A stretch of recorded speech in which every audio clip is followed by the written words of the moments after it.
So getting people to your Shopify store is one thing, and actually having them purchase from your Shopify store is another. And so in today's video, I'm gonna break down some strategies, both free and paid methods, for you to be able to get people to your store and things that you can do to really optimize and actually get them to make purchase from your online store and in specific Shopify. So first, let's talk about once you have your Shopify store set up, how you can actually get traffic to come to your store. Because when you do post your Shopify store with all of your products and you hit publish, you hit live, and it's out there, it can seem like all of a sudden people are just going to start randomly coming to your store. And while that can happen down the line, it's not necessarily where you're going to get the most traffic.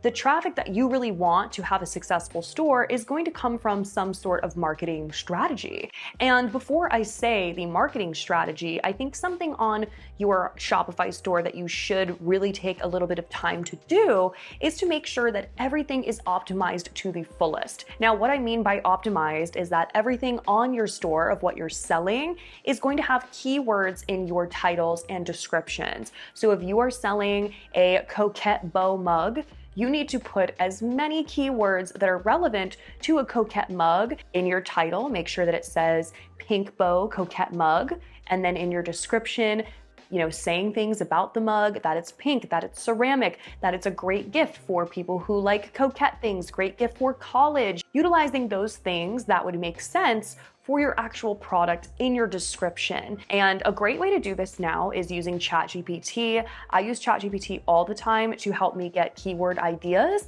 and really ask it what are search terms that someone would find for this product. It's a really effective way, what I've seen, to get free traffic, because your Shopify store traffic from SEO will come from Google and other search engines like Bing or Yahoo, and I'm sure there's others as well. And as always, when you scroll down on your product page, when you're editing, you will be able to see what the first few lines of your listing look like as they appear on Google. So double check that it makes sense and that it's, again, going to be including those keywords. So that's the first and foremost thing that I can say before you start your marketing, is to really make sure that your website is optimized. And I know I've talked about this in a few other videos if you are subscribed here at the channel, but if not, just a bit of a recap with your branding. That branding does need to make sense for your online store, because if your online store just doesn't look that great, it's not cohesive, your logo's not nice, your banner or the product pages, we want to really take the time to make those look good, because then every other strategy that I'm about to share with you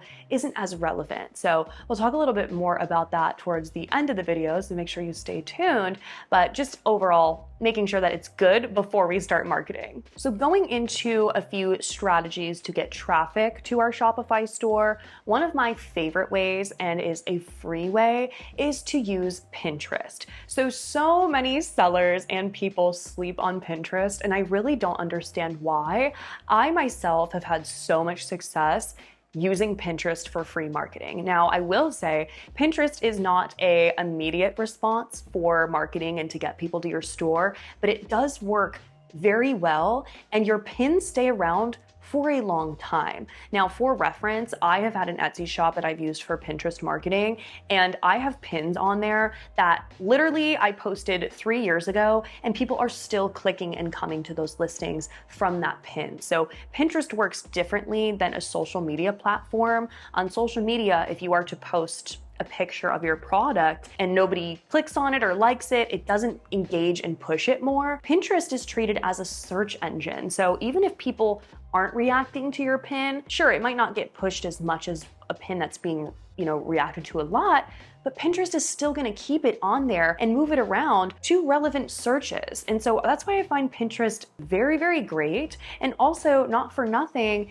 it even says on Pinterest that they have an integration with Etsy. So that should be something in itself to tell you that it's a really reliable method. Now, with Pinterest as well, it's also not as complicated as you would think to create pins quickly. When you do make your pin, you only need a few things. So the first thing that you need, obviously besides a Pinterest account, is you will need your mock-up photo. So you already most likely have a mock-up photo or product photo for your product. You don't need a video for this. You can take that best mock-up photo that you have, the one that you use as the first one, make sure it has a background or something interesting, not just like a stock mock-up. And you're gonna wanna put that on your pin, right? And then you'll need a title. And you can pull this title directly from your website as long as it has those keywords. Or you can also go over to ChatGPT again and type in a bunch of keywords and ask them to make you a Pinterest title and description. That's a really fast and effective way as well if you don't want to use as much brain power, but make sure that your SEO is good. You can then paste that title and description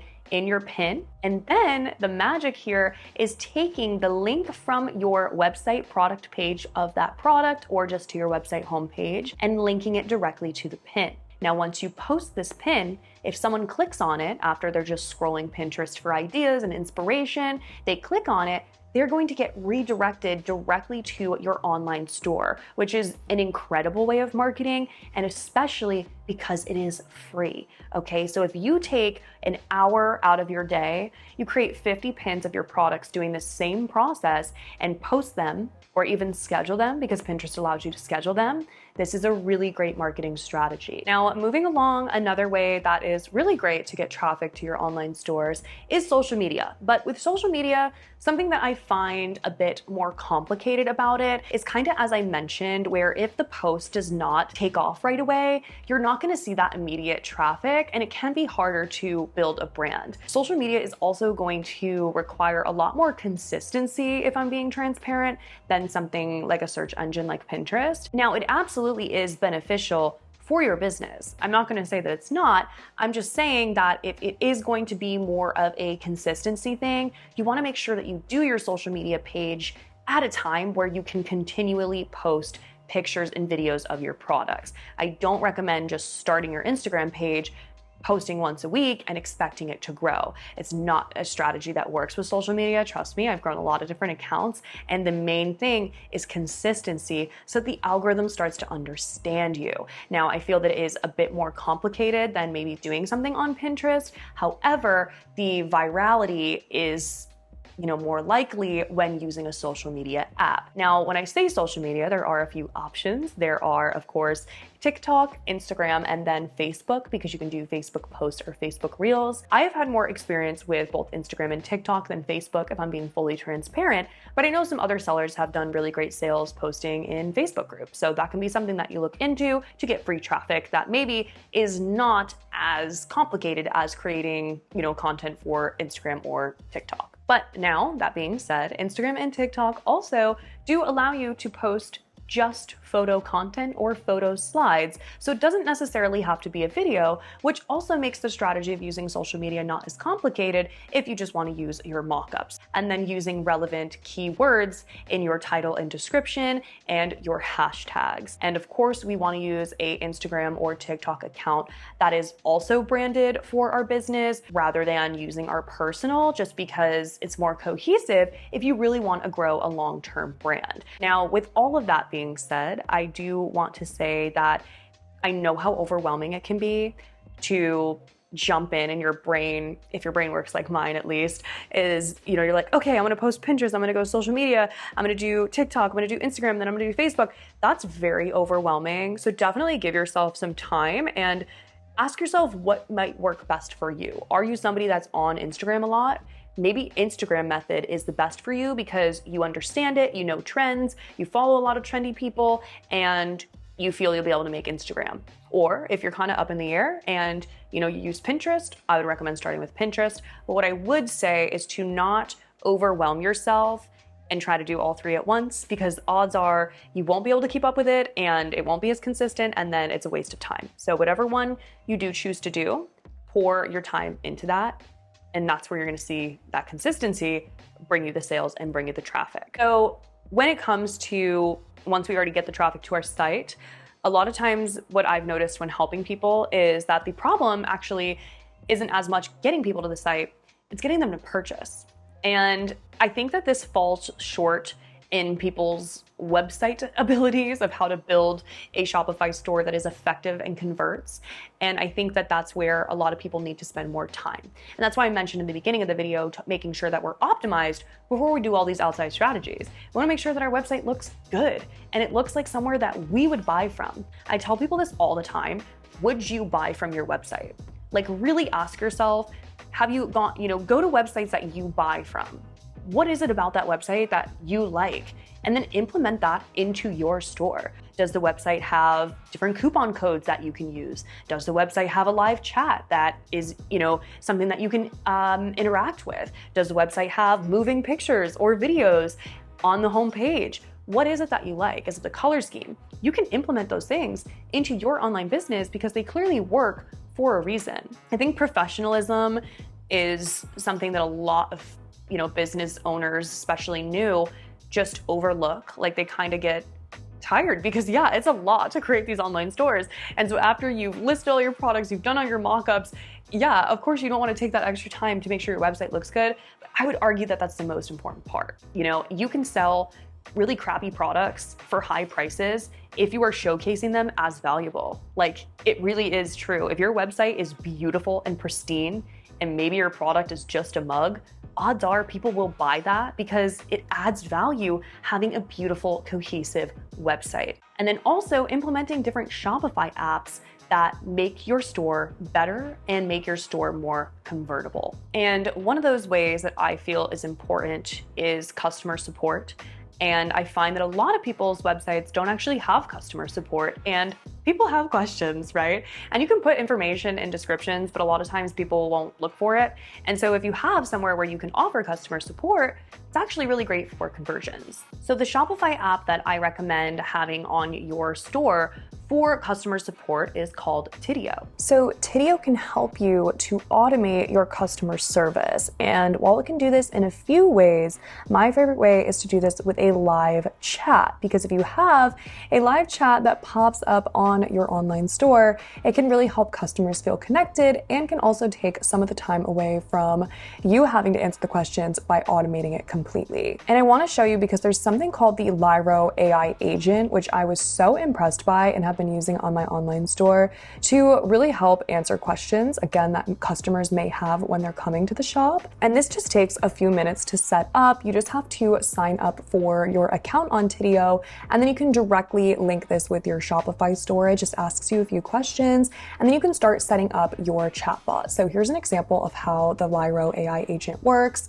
And your customer can ask it pretty much anything. So let's say we wanted to ask it, what is your current shipping time? In just a few moments, it's able to answer that question by using the information that it's synced from my website and anything that I want to put in and give it as a response that it should give. And what I really like too is that it recommends and shows products. So if I say, do you sell mugs? The chatbot automatically brings up all of the mugs that are available and then gives it the clickable link for the customer to go over to that. And this is completely customizable. You can set it up however you'd want. You can also incorporate email and other different actions within here in the database. So you'll have to let me know if you want to see a full tutorial of this, but overall, I think it's something that is really, really great. And you can add in all of these different things that you want to for your store. So see here, I have all the different questions set up and it's able to answer it for me instead of me having to go through and answer every single chat. And then I'm just on my homepage of a website here and I can go over and see how the chat is in the corner, easy accessible, chat with us. And I can ask it a question or have any of these things here. You can also collect people's emails here if you wanted to. And you can see that it answered the question that the customer would have inputted in the chat just as we set it up. And it uses different AI things too. So it starts to understand stuff about your website, which is really nice based off of different things that customers may ask. I know I always use every chatbot rather than having to like call or email for customer service. If it's in front of me and I have a question, I'm going to use it. So I feel like it's a really valuable thing to add to your online store. So if you would like to try Tidio out, I do have a link in the description for you. But also, Tidio was so kind to give a special code to my audience here on YouTube. So thanks so much, Tidio. That discount code is going to be moneywithmac20 and it will get you 20% off of your first year using Tidio. So shout out to them and it is linked in the description for you. Now, of course, with customer service being very important on our online store too, and something that I get asked about a lot, along with that, there are so many different other types of Shopify apps that, like I said, you can implement onto your store to help you, whether whether you want something that is going to offer different bundles, or if you want to offer different types of pop-ups to offer discounts. Having pop-ups too, I think, are something extremely valuable. A pop-up is like when you go to someone's website and a little pop-up comes up and it says, hey, would you like X amount off your first order? Enter your email address or your phone number here. These are very valuable because what that can do is when someone inputs their email or phone number to get the discount code that you then provide for them, you now have them on your email list. And then you can target them further using email. And email marketing is a whole separate thing that I'm gonna make a video about, but it's definitely really valuable and it's been around for a long time for a reason because it works. I do wanna talk a little bit about paid methods, meaning ads. And I actually just did a panel discussion or a debate, you could say, at Printify Amplified about this, about bringing traffic to your online stores through paid ads or organic. I'll leave a link for that if you want to check it out. It was really cool. I talked with 2 other really successful sellers. If you find that one of your products is selling really well, maybe through a Pinterest pin on social media or just on your website, that's a product that would be worth it to start running an ad on, maybe a low budget ad. Now, some people prefer to just throw money at a product that they just posted and hope for the best. This strategy can work if you have the capital to do that, but most people starting out an online business don't have that capital. So if you are going to go with paid ads, first thing I will say is to do more research, watch more videos talking about paid ads, especially on which platform you'd like to do them. So whether that's Instagram, Facebook, Google, do a little bit of research on that before you throw your money at it. And then what I'll say is to start low budget. So, if you want to start and run an ad on the weekend, because weekend ads do tend to perform better. People are home, they're on their phones, they're not working. That is a time that you can test out ads. You could run it from Friday to Sunday and set your ad budget for, $12 to $15 a day. And then you're not really out that much money versus running a monthly ad where you have to commit more money towards that, and not running them on every single product in your store.